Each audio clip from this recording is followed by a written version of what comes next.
तो साथियों, आज एक बार फिर से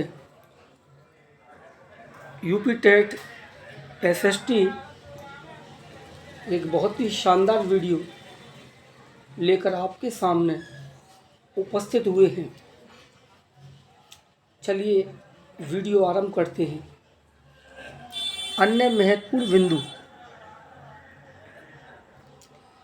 चिकित्सा विज्ञान के क्षेत्र में महेंद्र लाल सरकार का नाम उल्लेखनीय है।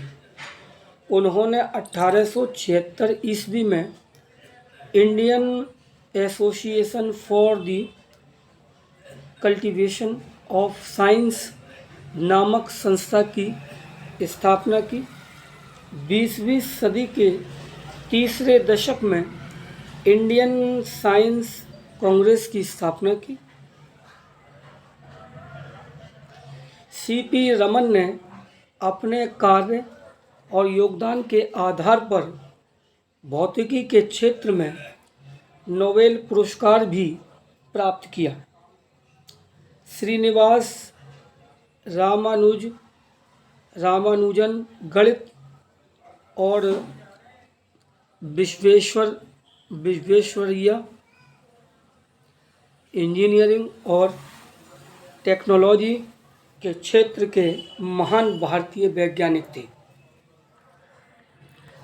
देश में पहली रेल 16 अप्रैल 1853 को बम्बई के बोरी बंदर स्टेशन, जो कि अब छत्रपति शिवाजी टर्मिनल से ठाणे के बीच चलाई गई।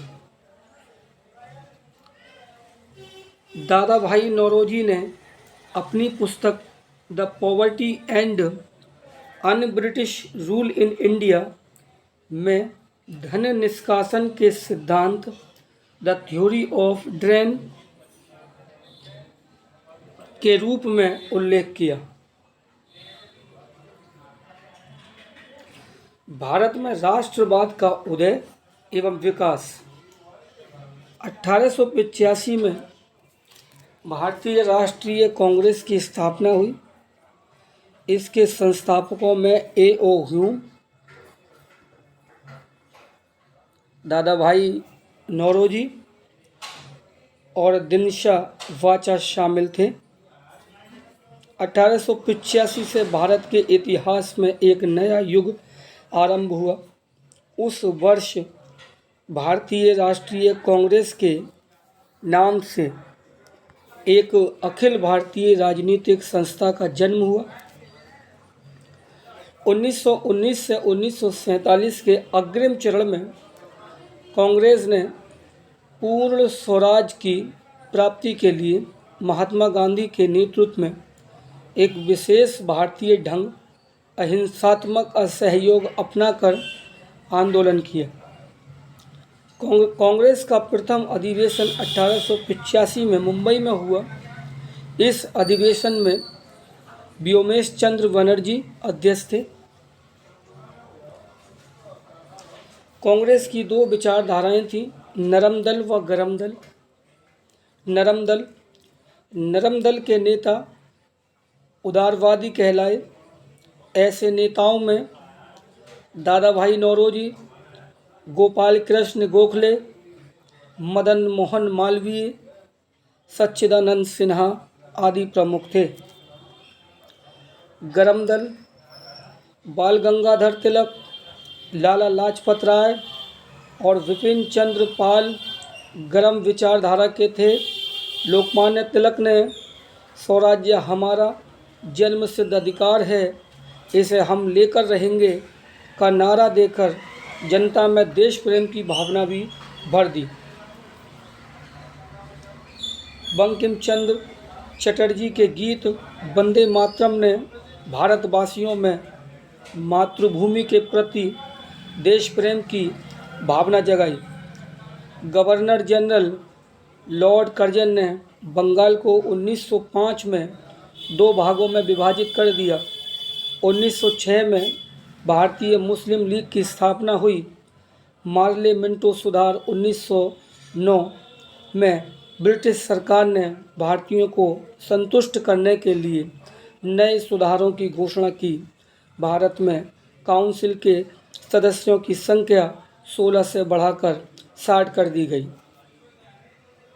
गदर पार्टी। भारत के बाहर अमेरिका और कनाडा में बसे भारतीय देशभक्तों ने 1913 में गदर पार्टी की स्थापना की।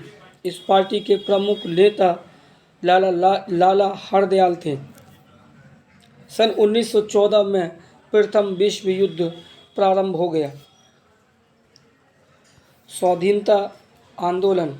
Rowlatt act. ब्रिटिश सरकार ने कांग्रेस और क्रांतिकारियों की बढ़ती हुई शक्ति का दमन करने के लिए मार्च 1919 में रॉलेट एक्ट पास कर दिया, जिसके अंतर्गत सरकार किसी भी व्यक्ति को बिना मुकदमे के कैद कर सकती थी। गांधी जी ने फरवरी 1919 में इसके विरोध में सत्याग्रह आंदोलन शुरू किया। जलियांवाला कांड 1919। अमृतसर में 13 अप्रैल 1919 को पंजाब के नेता डॉक्टर सत्यपाल और डॉक्टर सैफुद्दीन किचलू की गिरफ्तारी के विरोध में अमृतसर के जलियांवाला बाग में एक विशाल सभा का आयोजन हुआ। सभा के बीच में ही पंजाब के सैन्य कमांडर जनरल डायर ने सैनिकों को लेकर बाग को घेर लिया।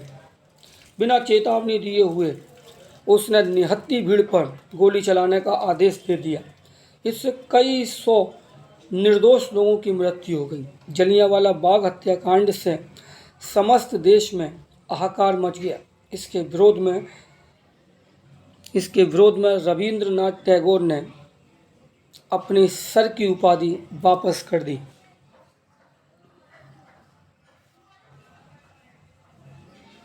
असहयोग आंदोलन। महात्मा गांधी ने 1 अगस्त 1920 को असहयोग आंदोलन की शुरुआत की। चौरी चौरा कांड। 4 फरवरी 1922 को ब्रिटिश भारत में संयुक्त राज्य के गोरखपुर जिले के चौरी चौरा में हुई थी, जब असहयोग आंदोलन में भाग लेने वाले प्रदर्शनकारियों का एक बड़ा समूह पुलिस के साथ भिड़ गया था। जवाबी कार्रवाई में प्रदर्शनकारियों ने हमला किया और एक पुलिस स्टेशन में आग लगा दी। महात्मा गांधी, जो हिंसा के घोर विरोधी थे, ने इस घटना के प्रत्यक्ष परिणाम के रूप में 12 फरवरी 1922 को राष्ट्रीय स्तर पर असहयोग आंदोलन को रोक दिया था। महात्मा गांधी ने 10 मार्च 1922 को कैद कर लिए गए और उन्हें 6 वर्ष के लिए सजा दे दी गई। काकोरी कांड। क्रांतिकारियों ने 9 अगस्त 1925 को लखनऊ के निकट काकोरी में एक रेलगाड़ी रोककर सरकारी खजाने को अपने अधिकार में ले लिया। बाद में वे पकड़े गए। इस लूटकांड में पंडित राम प्रसाद बिस्मिल, रोशन सिंह, राजेंद्र लाहिड़ी तथा अशफाक उल्लाह खां को फांसी दी गई। लाहौर कांड। भगत सिंह एवं उनके साथियों पर सैंडर्स हत्याकांड से संबंधित मुकदमा लाहौर में चलाया गया। 7 अक्टूबर 1930 को भगत सिंह, राजगुरु एवं सुखदेव को फांसी की सज़ा सुनाई गई। लाहौर में उनको 23 मार्च 1931 को फांसी दी गई। यह मुकदमा लाहौर कांड के नाम से प्रसिद्ध है। 27 फरवरी 1931 को इलाहाबाद के एल्फ्रेड पार्क में मुठभेड़ के दौरान चंद्रशेखर आज़ाद शहीद हो गए।